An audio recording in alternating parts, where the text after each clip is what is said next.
क्या वाकया है? देखिए, मैं राम जन्मभूमि ट्रस्ट के द्वारा मुझे निमंत्रण मिला, ऐसे चीफ इमाम होने के नाते मुझे जाना के लिए। मैं 2 दिन तक इस पर बहुत विचार करता रहा कि मुझे क्या करना चाहिए, क्योंकि मेरे लिए मेरी जिंदगी का ये सबसे बड़ा फैसला था।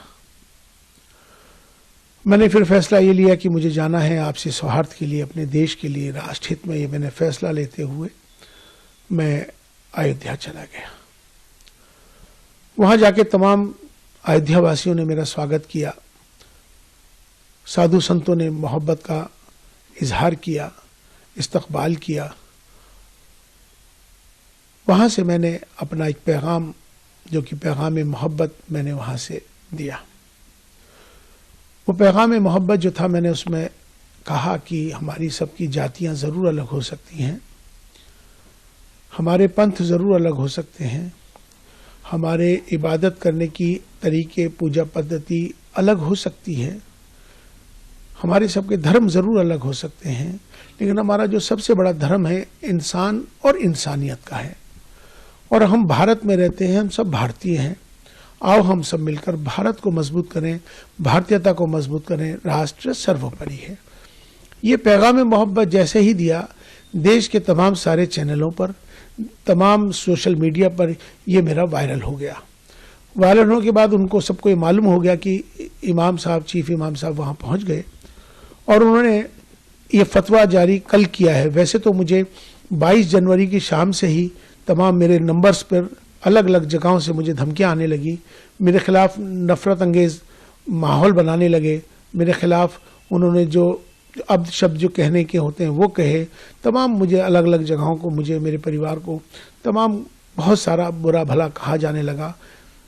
इसी बीच में कुछ फोन्स कॉल आए जिनको मैंने रिकॉर्ड कर लिया है, उनके नंबर्स, जिन्होंने मुझे जान से मारने के लिए, मुझे बहुत ज़्यादा तकलीफ देने के लिए जो इस तरह के फ़ोन आए, वो भी फ़ोन आए, माफ़ी के भी फ़ोन आए।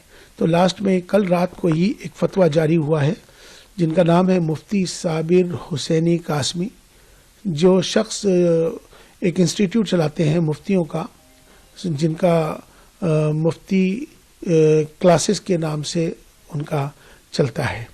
मैं उनको जानता नहीं हूँ, मेरी उनसे कोई जानकारी नहीं है, लेकिन ये सोशल मीडिया के माध्यम से, वो तमाम देश भर के इमामों के माध्यम से मेरे पास अलग अलग जगहों से फतवा आना शुरू हो गया था।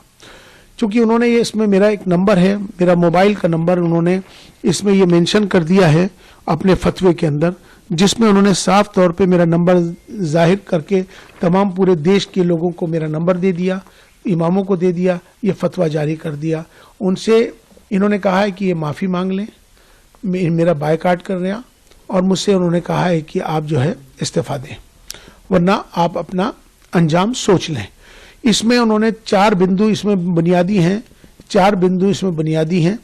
एक बिंदु उनका ये है कि आप प्राण प्रतिष्ठा में क्यों गए, आप चीफ इमाम हैं, आपको जाने का अधिकार ही नहीं है, आप इसलिए आप पर कुफ्र का फतवा जारी होता है। दूसरा बिंदु उन्होंने ये दिया है कि आपने इंसानियत को धर्म से ऊपर कर दिया है, ये आपका गुनाह है, इसलिए आप पर फतवा जारी होता है। तीसरा गुनाह यह है कि आपने धर्म से ऊपर उठकर आपने कहा है कि राष्ट्र सर्वोपरि है, देश को आपने ऊपर बना दिया है, इसलिए आप भी इस फतवे के लिहाज से आप खारिज हो गए, लिहाजा अब आप पर कुफ्र का फतवा जारी कर दिया गया है और तमाम अलग अलग जो उसकी सजाएं हैं इसमें मुकर्रर कर दी गई। लेकिन मैं उनसे ये बात कहना चाहता हूँ, पहली बात तो ये इस्लामिक देश नहीं है, ये भारत है, ये सनातन भारत है। इस भारत में हमेशा से सर्वधर्म संभाव की बात है, यहाँ एकता अखंडता की बात है, अनेकता में एकता की बात है। अगर उनको मेरे इस पैगाम मोहब्बत से तकलीफ है, मेरा विरोध कर रहे हैं, तो उनको, मुझे लगता है कि अगर मैं राष्ट्र के साथ, देश के साथ अगर प्रेम कर रहा हूं, मेरा ये दोष है कि मैं अपने देश से प्रेम करता हूं, मेरा इसलिए विरोध कर रहे हैं, तो मुझे लगता है कि शायद उनको पाकिस्तान चला जाना चाहिए। अब वो लोग जो मुझसे मोहब्बत करते हैं, जो देश से मोहब्बत करते हैं, वो मेरा समर्थन करेंगे। जो मेरे से नफरत कर रहे हैं मेरे जाने पर, मुझे लगता है कि शायद उनको भी पाकिस्तान जाना चाहिए। यहाँ पर मोहब्बत का पैगाम हमने दिया है, हमने कोई गुनाह नहीं किया है। राष्ट्र मंदिर था, हम वहाँ राष्ट्र मंदिर पे गए थे और हमने अपना जो पैगाम दिया, हम उस पैगाम पर अटल हैं। हम माफ़ी मांगने वाले नहीं हैं और ना ही मैं माफ़ी मांगूंगा, ना ही मैं किस तरह का इस्तीफ़ा दूंगा। और जिस तरह से वो जो चाहें कर लें। अभी उन्होंने एक स्टेटमेंट जारी किया है, उन्होंने कहा है कि हम माफ़ करने वाले नहीं हैं। तो मैं भी बता दूं कि मैं आपसे माफ़ी मांगने वाला ही नहीं हूं, क्योंकि मैंने कोई काम ऐसा नहीं किया जिससे कि कोई किसी को तकलीफ पहुंचे। मेरा मकसद है, अपना देश है, देश हमें देता है सब कुछ, हम भी तो कुछ देना सीखें। ये भाव सबके अंदर आना चाहिए। राष्ट्र सर्वोपरि है।